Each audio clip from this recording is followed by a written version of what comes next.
सौरभ भोसले यांचा हा शो आहे आणि शोला मी जात आहे आणि त्यांनी स्टोरी टाकलेली की पब्लिक ट्रान्सपोर्ट यूज करा असं म्हणून. सो आम्ही बाईकनं न जाता मेट्रोनं जात आहे. पुण्यामध्ये मेट्रो आल्यास मेट्रोनं फिरायची एक मजाच वेगळी आहे. मग मी मेट्रोमध्ये बसलो आणि डायरेक्ट निघालो स्वारगेट. गर्दी, स्वारगेटचा तो गोंधळ, पण एक्साइटमेंट तर फुल ऑनच होता. स्वारगेटला पोहोचलो आणि अचानक साहिलबाई बाईक घेऊन एंट्री मारतो, जणू काही जीटीए मिशन सुरू होतं. पण माझ्या डोक्यात एकच प्रश्न, भाऊ तिकीटचं काय? सायल्या म्हणाला, बस तू एवढं काय विचार करतोस? मला वाटलं हा कॉन्फिडन्स मध्ये बोल, पण बहीने एक भारी सरप्राईज लपवून ठेवला होता. आम्ही ऑडिटोरियमला पोहोचलो आणि भावाने डायरेक्ट बसवला व्हीआयपी सीट. तेव्हा कळालं आपला साहिलबाई पण मार्केट बनवला आहे. मोठे मोठे लोक त्याला येऊन भेटत होते आणि बाजूला बसून मला असं फील घेत होतो की हा माझा मित्र आहे की सेलिब्रिटीचा मॅनेजर. सांगू, फुल ऑडिटोरियम पॅक्ड, पब्लिकची एनर्जी वेगळी आणि सौरभ भोसलेची एंट्री, भाऊ हीच ती एंट्री. हिरोची एंट्री पण फिकी पडेल. स्टेजवरची वाईब असं होती की लिटरली शब्दात सांगू शकत नाही. जर कधी पुण्याला किंवा तुमच्या शहरात त्यांचा शो असेल तर एकदा तरी अटेंड करा. हसता हसता पोट दुखेल पण मेमरीज कायम राहतील. शो संपल्यावर आम्ही डायरेक्ट शो संपला आणि गेलो डायरेक्ट बॅक स्टेजला. सौरभ भोसले आणि बाकी कलाकारांना भेटलो, थोडं गप्पा, फोटो, फुल फनबॉय मुवमेंट.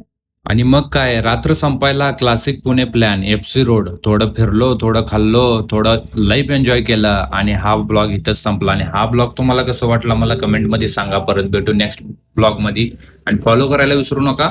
धन्यवाद.